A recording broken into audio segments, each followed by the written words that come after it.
Hola. Hola, hola. Déjame ver para Y quién es. ahora, vamos a ver si se presenta tu profesor esta vez. Oh, eh,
Good morning. Good morning, Morning. Arman. Thank you. Good morning.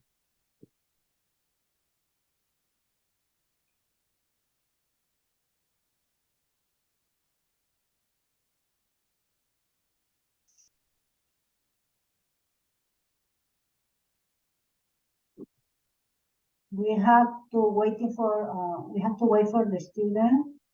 No problem. The class. 1 hour the class, okay? Remember. Okay.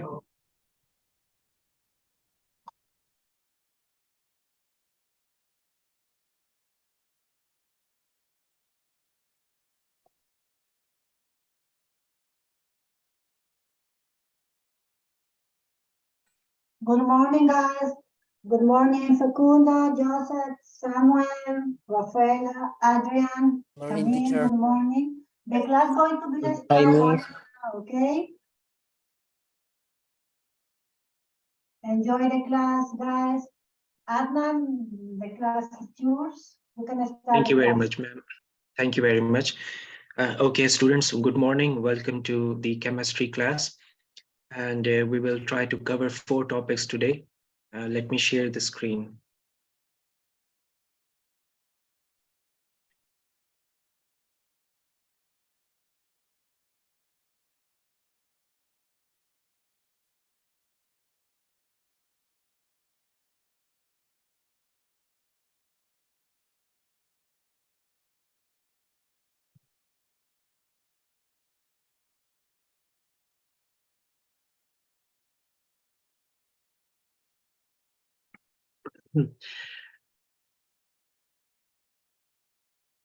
Okay, so these are the topics that we will try to cover today.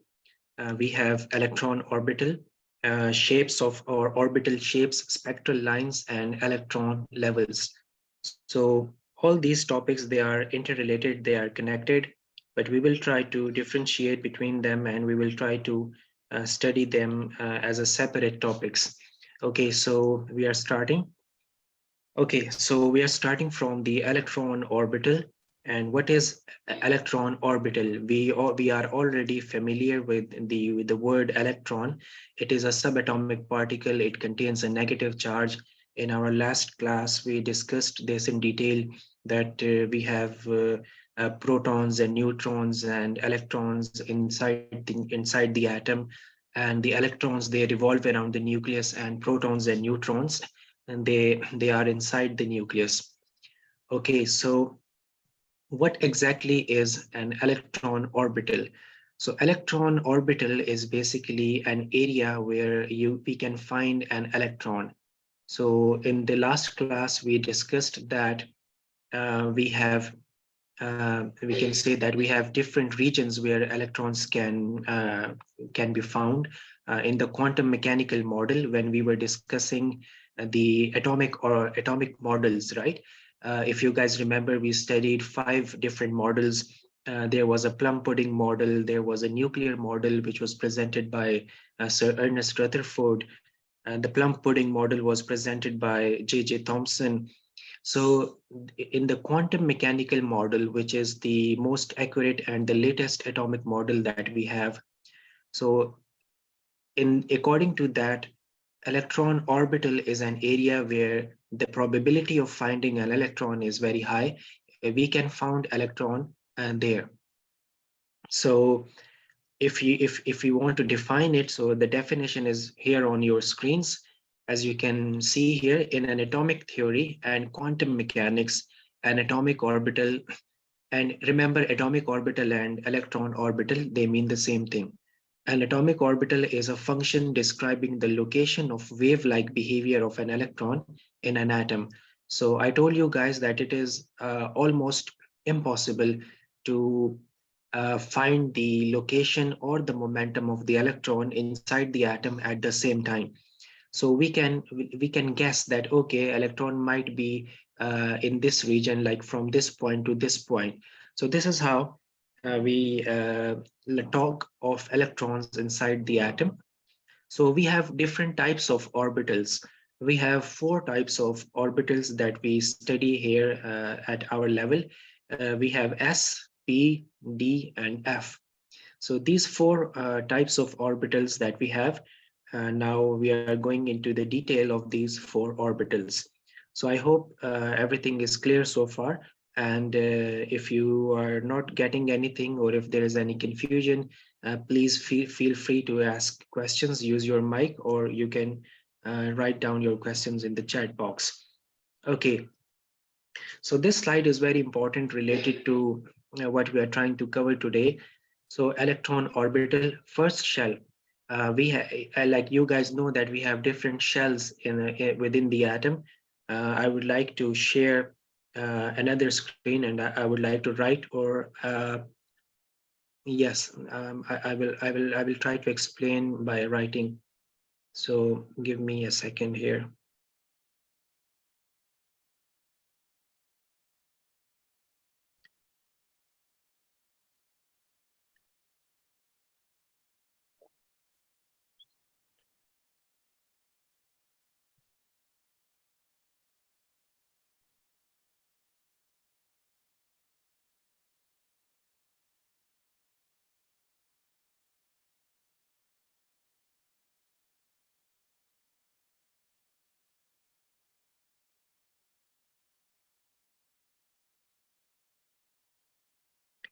Okay, as you can see here on this screen, that we have different types of shells, and let me elaborate how do we write these shells.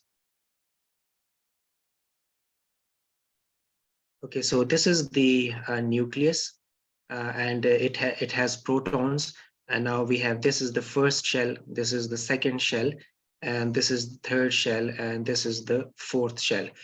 Okay, so these shells, they are called K, and the second one is called L, the third one is called M, and the fourth one is called N. So in our last class, we discussed these. So now we are going into further detail. These are also called N is equal to 1. N stands for the principal quantum number. And the second shell, we call this one N is equal to 2.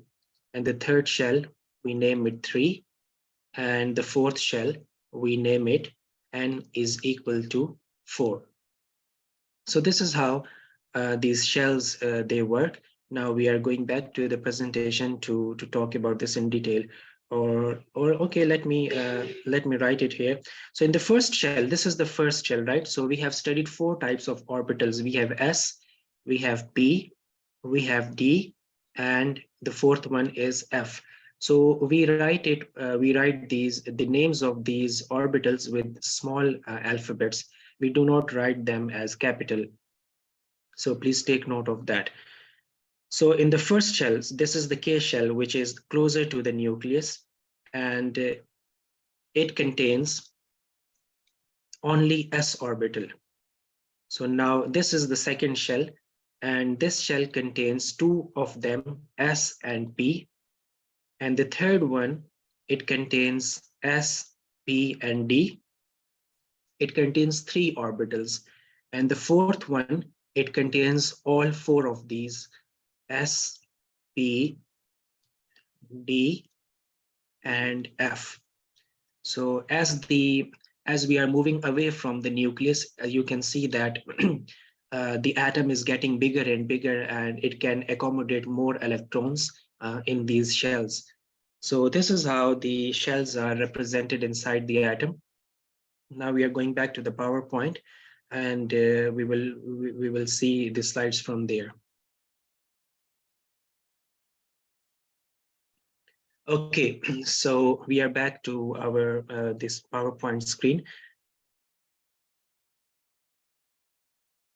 So as I told you guys that we have 4 types of orbitals.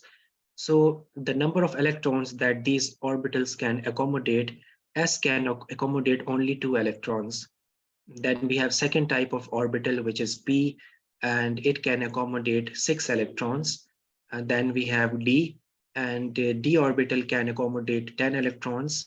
And then we have finally F, and it can accommodate 14 electrons. So we have 14 electrons in F.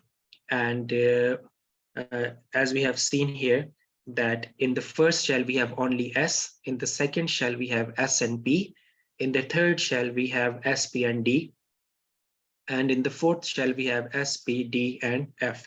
So now I want you to answer this question for me. How many electrons can a second shell accommodate? So here's a hint for you guys. Second shell contains S and P. So can anyone answer this question? Samuel or Jose? Or Juan? Anyone? Camille? Alex? Guys, you have to participate in the classes. Yes. Okay, I think we have the answer in the chat. Yes, Alex. Hello.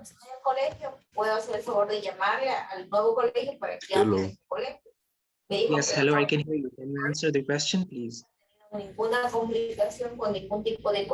Lourdes, pon el mute. Anyhow, we have the right answer. We have Juan said that 8, and yes, excellent. The answer is 8. Very good, Juan. Excellent participation. And it was a bit confusing question, and you got it right. That's very good. Yes, so we will have 8. So how do we got 8? Because 2 electrons we have in S, and in P we have 6 electrons, right? So when 6 plus 2, we get 8. So 8 is the correct answer. Well done. Okay, so now we are moving ahead. We have shapes of the, or now we will talk about the shapes of the orbitals or orbital shapes. How do they look like? So this is the shape of the S orbital, and it is spherical. It is like a ball. It is a circle, like a balloon.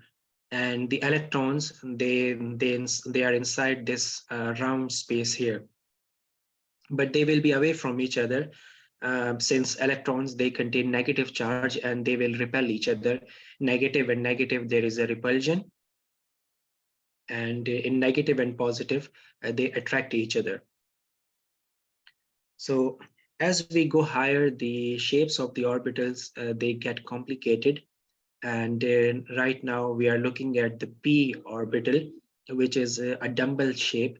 And as you can see here, the graphical representation of the P orbitals, we have Px, and then we have Pz on the z-axis, and then we have Py on the y-axis. So I told you guys that P orbital can accommodate 6 electrons. So we will have 2 in each. 2 will come here, 2 will come here, and 2 will come here.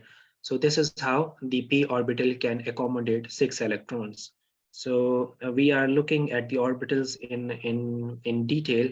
So you can take notes, and if there is any question, you guys can ask. Okay.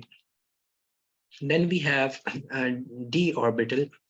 And as I told you guys that as we move away from the nucleus, the atom gets bigger, and the shapes of the orbitals, they get complicated. So this is how a D orbital looks like. And it has 5 compartments. It has 5 rooms, and each room contains 2 electrons. So the total number of electrons accommodated by the d orbital will be 10, two in each. We have 5 different rooms. You can see here, this is the dy axis, and this is the dx and this is the dz square. This is the dyz, and this is dx square minus y square. So you don't have to worry about the axis or the geometry here at this level, but I just wanted you to picture the inside of the atom, that how does an atom look like from the inside.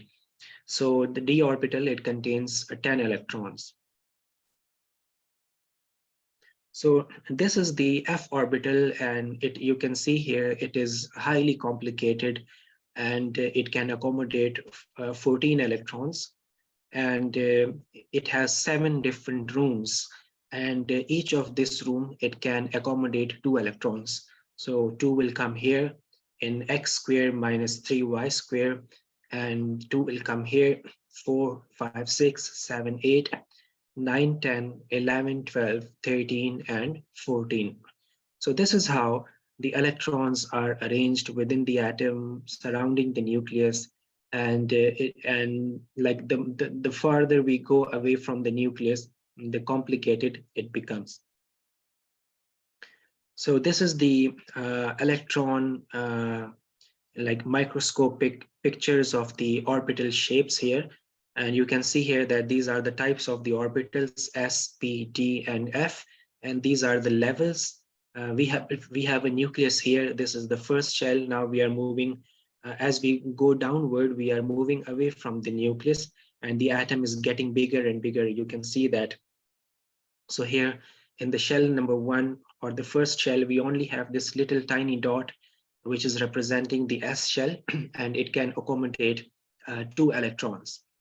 And in the second shell, as we go further away from the nucleus, now the second shell contains 2 orbitals, S and P.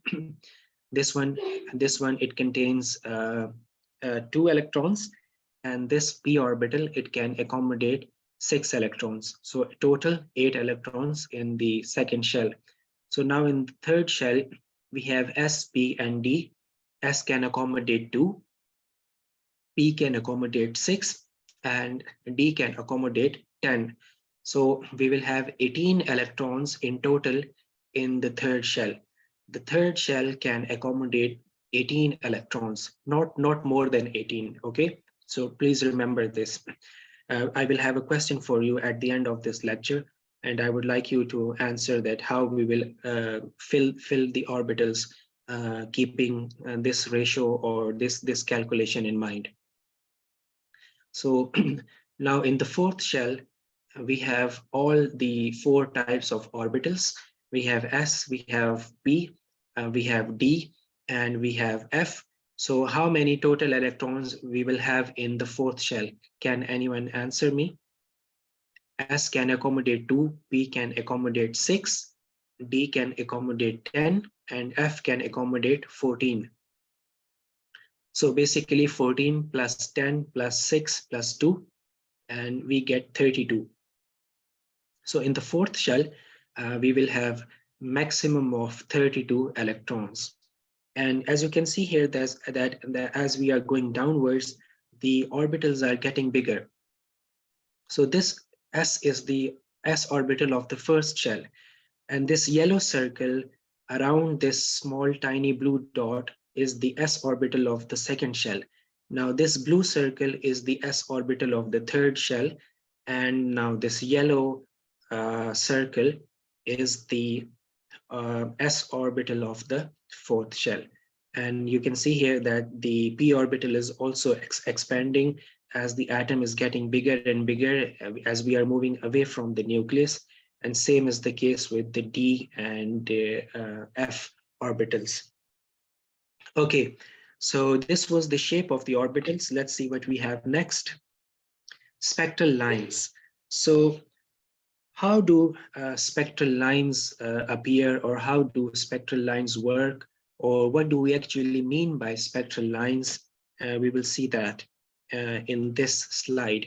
Okay, so the electromagnetic radiation that we talked about in our last class as well, it contains of all these segments of energies.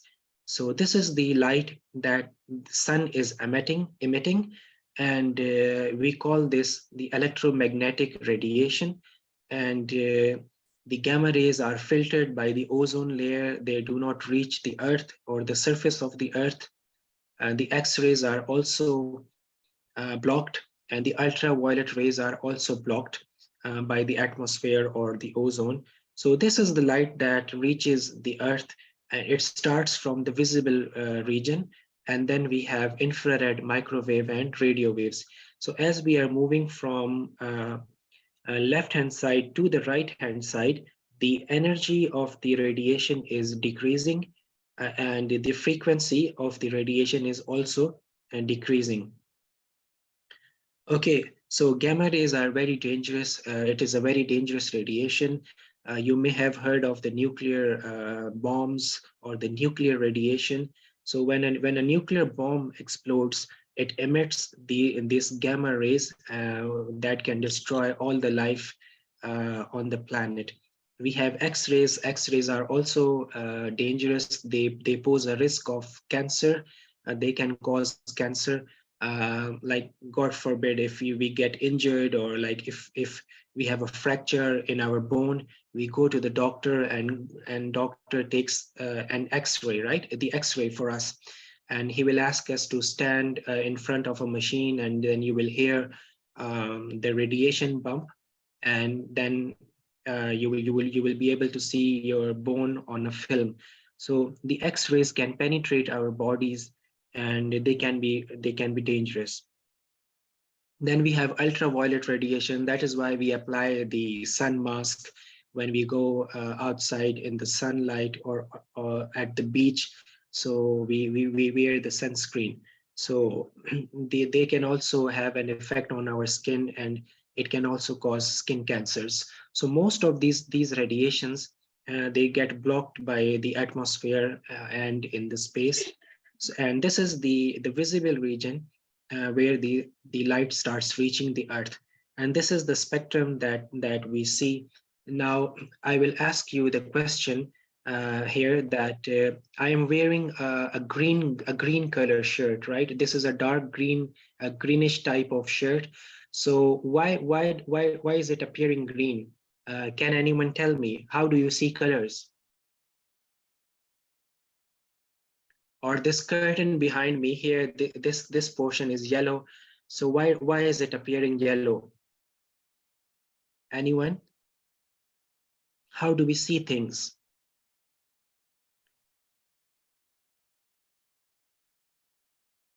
So what is happening here? All the light is falling on my shirt, and you can see here the visible light consists of all these colors, seven colors, right? So what is happening, that my shirt is absorbing this region, violet, blue, this region here, and the yellow one and the red one. But my shirt is not absorbing the energy of light from this region, and it is being reflected to you, and you are seeing this color in my shirt as green. Okay, so this is how we see things. Yeah, through photoreceptors in our eyes, Kwan, very good. Yes, but the energy that is reflecting from my shirt is processed like this. So this is the energy of this region, right? It has a frequency, or we can say a wavelength of 500 nanometers that you are seeing here. What if you are wearing a red shirt, right? So what will happen? Your shirt will absorb all the light from the violet up to the blue or the yellow, and it will reflect back. It will not absorb this region, the red region, and it will be reflected, right? And then it will appear as red. So I hope this is clear. Now, what happens when we see a white color? You can see that this area of the slide is white. So why is it appearing white? It is because that this portion is not absorbing any color and it is reflecting all the light. So when this entire portion is reflected back, we see the region as white, and this region is black. So how do we see black? When this entire region is absorbed, so we see a black color.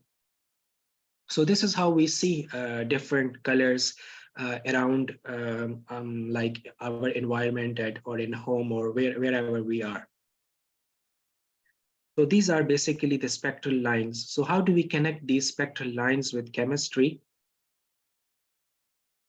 Okay, so this is a continuous spectrum. As I just explained, that the light is composed of different colors, and we see this continuous. So why is it continuous? It is continuous because you cannot tell that where one color is ending and the other one is beginning, right?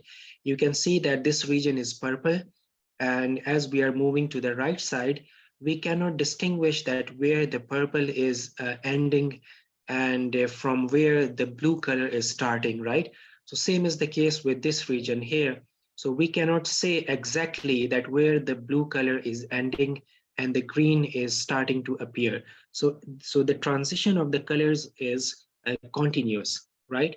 And same is the case with this region. We have a yellow color here, and we cannot tell that where the orange color is starting from or the red color is starting from. So in atomic structures, when electrons, they absorb light, it looks like this. Like we have emission lines and we have absorption lines. In the emission lines and in the absorption lines, we can see in the emission lines that this region is black and we have this purple line here. It means that the electron absorbed energy from this region, and now this region is appearing black. And the electron or the atom, it did not absorb any energy at this purple region. So now that's why it is reflected back and we can see that. Now in this region, the electron again, the atom again absorbed energy. All this radiation was absorbed by the atom. So that is why it is appearing black. And then here we have a blue line. So this region, the energy was not absorbed. And now again this region, and then we have a green line, and then we have this much of energy which was absorbed by the atom, and now we have a red line. So this is the emission spectra, and the light is being emitted, and when the atom absorbs, so we see here that the atom is absorbing only the energy in this purple region. That is why it is appearing black. And at this point, the atom is not absorbing any energy, right? So this is how atom absorbs energy. So the absorption of energy in atoms is not continuous, it is quantized. That is why we call a quantum world, or we can say that quantum chemistry, right? Okay, so this is a very interesting picture and another perspective to look at the spectral lines. So this is the picture of the hydrogen atom. So you can see here that we have one proton. This is the nucleus at the center, and this white area is the first shell. And here we have the second shell, then we have the third, then n equals to 4, 5, and 6. So as we are moving away from the nucleus, you can see that the atom is getting bigger and bigger, right? So when electron absorbs energy, so it jumps from the lower energy level to the higher energy level. For example, we have the electron in the first shell, and now we are heating the atom, right? So what will happen? The electron will jump and it will come to the second shell, or it will come to the third shell or the fourth shell. It depends on the amount of energy that we are giving to the atom. And according to that, the electron is jumping and it is moving away from the nucleus, right? And when electron releases that energy, it falls back, right? So this is how we see colors, right? When the electron, it falls back to the lower energy levels, we see light. So here we can see that the electron was in the third shell, right? And from the sixth shell, it is trying to come back to the third shell. And as it is going downwards, it will release energy, and that energy will be released in the infrared region. So let me show you guys the infrared region. It is here. Okay, so 10 raised to the power 14, from 10 raised to the power 12 to 10 raised to the power 14, excuse me. So this is the region of the infrared radiation. And after that, we have microwaves, and then finally, in the lowest energies, we have radio waves. So now, if the electron is trying to come back all the way to the second or to the first shell from the sixth shell, right? So what will happen? We will see the color when the electron will release the energy. We call it a photon, and that energy it will appear to us in the visible region, right? We will see it as a color. Now look here, the ultraviolet series, we have the ultraviolet region. So this is how basically we see colors, and these are basically the spectral lines. So this is the spectrum, and you can see here that we have these lines on this spectrum. So I hope you guys are getting this. So if I want to summarize that what we have studied so far in the spectral lines is that how do we see things, or how do we see colors? It is because the electrons within the atoms, they shift between the shells, and they release energy, and that energy appears to us in the form of light. If you have any question, you can ask, please. Okay, so here again we have the hydrogen spectrum, or the spectral lines, and now I have included the spectral lines of different atoms. Here we have the hydrogen atom here on top, and then we have mercury, we have strontium, and we have neon. Neon is a gas. Okay, so we have 400 nanometers to 750 nanometers. This is the range of the visible region. We cannot see beyond this region. If something is higher than or lower than 400 nanometers, we will not be able to see.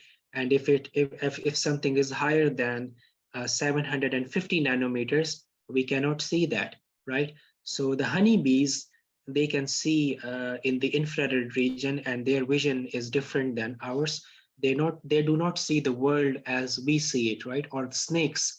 So snakes also look at the universe in the infrared region, right? So they do not look at things just like we humans look at the things. Okay. So what is happening here on different energy levels? So electron is absorbing light, and it is shifting from one shell to the other. And these are, again, the spectral lines, right? So I hope the concept of spectral lines is clear. And yeah, that's pretty much it about spectral lines. So why do we see the sunlight as white or yellow? Because it is a combination of all these colors. And if you take a prism or take a glass like made up of glass, right, and you place it on the table, and you allow the sunlight to pass through that glass or through that prism, so what will happen? The prism will split the light into different colors, right?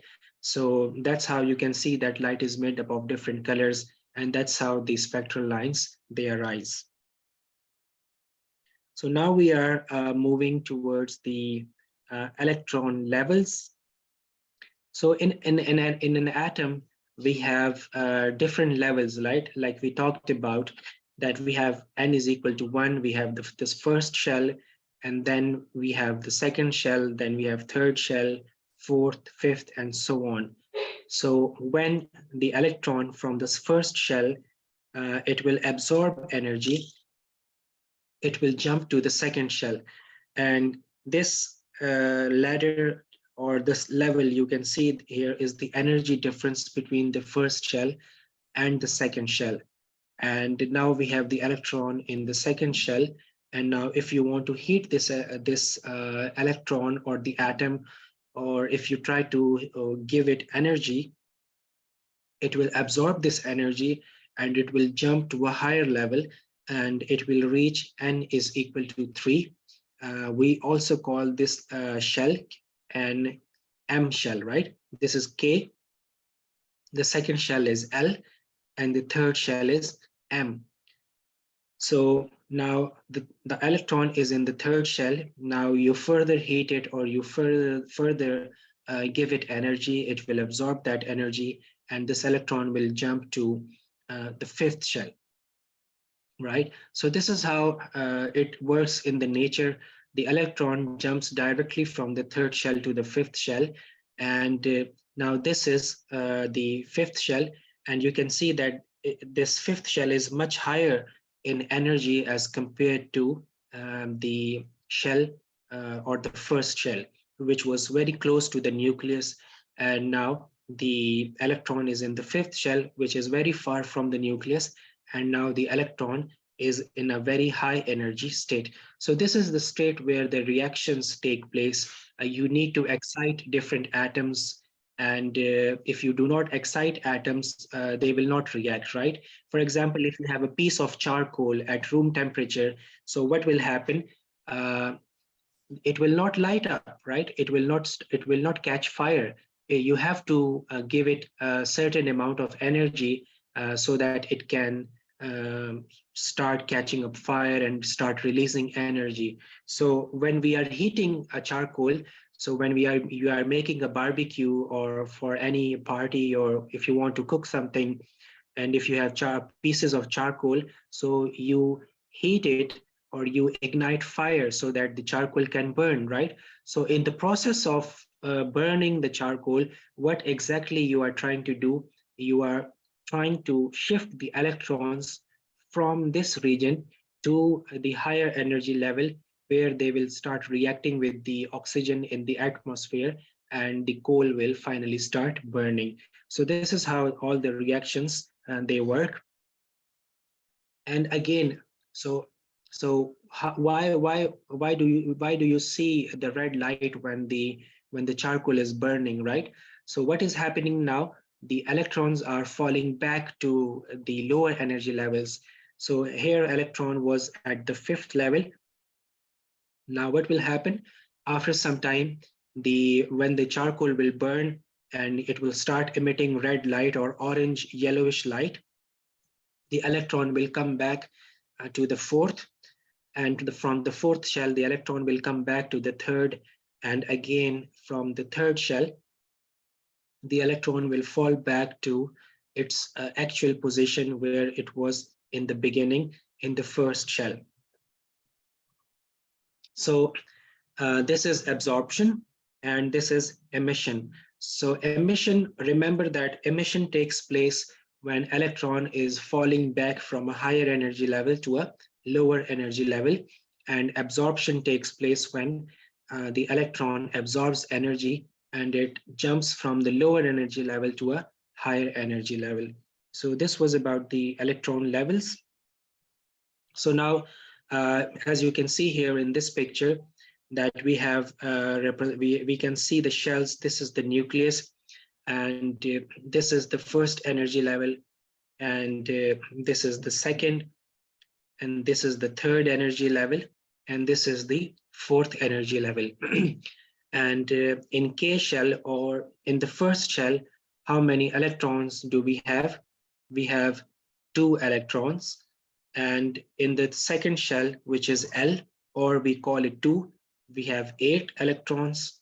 and then we have 18 in the third, and we have 32 in the fourth. So can anyone tell me that why do we have 18 electrons in the third energy level? How many orbitals do we have here in the third shell? Please use chat or use your mic. Juan, can you answer the question? Guys, who wanna have the question? Remember, you have to participate in the class. This is very important, okay? Oh, Juan Diego say 10. Yes, let me repeat the question, Juan. My question is that we have 18 electrons in the third shell. So how do we accommodate these 18 electrons, or how many orbitals do we have? SPD or SPDF?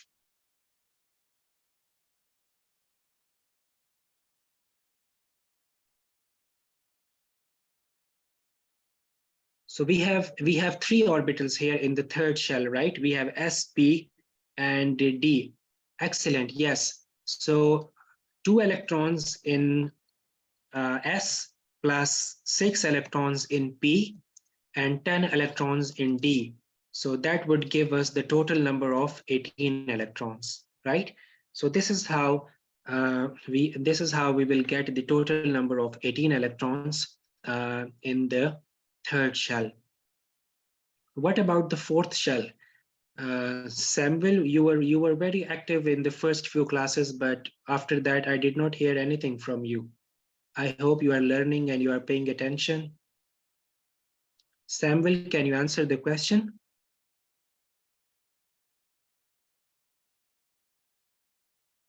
How many orbitals do we have in the fourth energy level, and how do we get this number here, 32?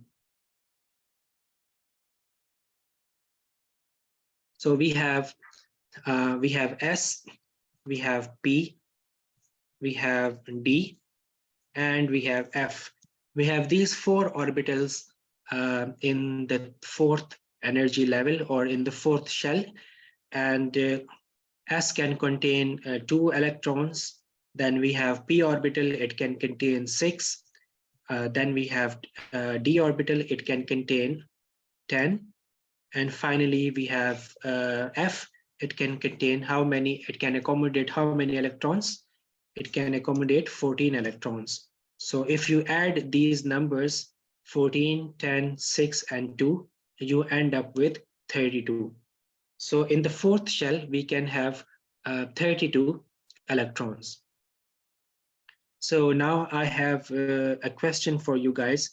And here we have an atom, we have calcium, and calcium contains 20 electrons because the atomic number is 20.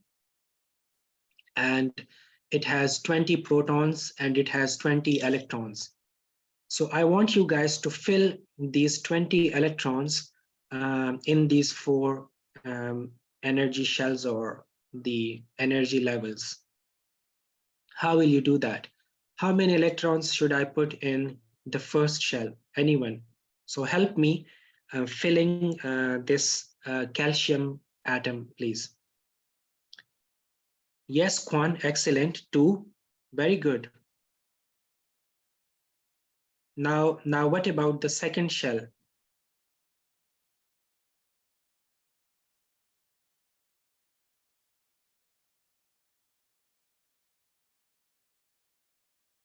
That's very good. Yes, excellent. 8 electrons, right? So 1, 2, 3, 4, 5, 6, 7, 8. Excellent. You got it. You got it. That's very good. I hope it is clear to the other students as well. And now we are moving towards the third shell. And so now we need to be very careful, right? So we started from the total electrons of 20. Okay. So how many electrons we have filled so far? 10. And we are left with 10 electrons. So all the 10 electrons, they will go in the third shell because it can accommodate 18 electrons in total, but we do not have 18 electrons. We are left with only 10 electrons. We have filled 10 electrons, 2 in the first, and then we have 8 in the second, that makes 10, and 10 electrons will be filled in the third shell, and that would be the calcium atom will be completed. So this is how the electrons are filled within the shells. You can take any random element and you can practice with this, and then you have the notes and you can check your answer.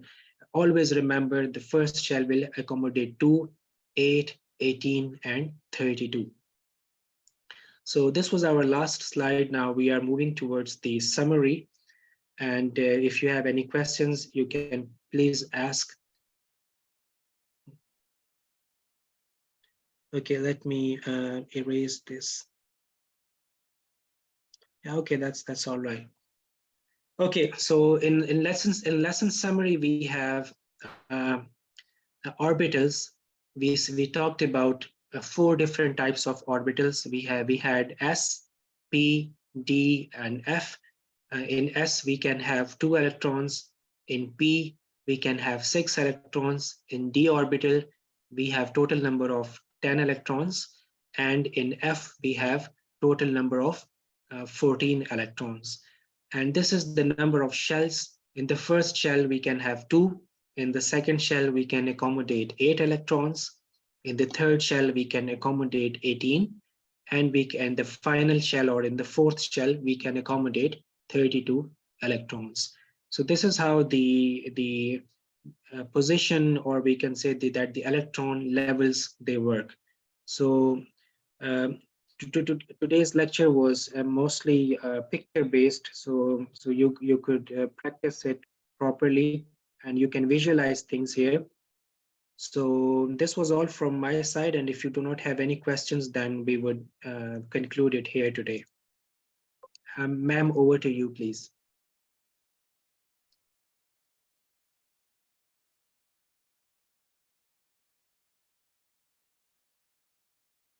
Any questions, guys?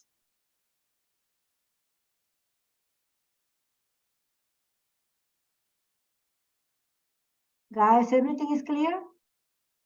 Yes, everything is clear. Okay, very good. Thank you. Okay, ma'am, then we can conclude the class 10 minutes earlier. I think that's all from my side. Okay, guys, the class is over. Thank you so much, Adnan. Wonderful Thank day you. for you. Guys, have a wonderful day. Depending for next class, okay? I see you next class.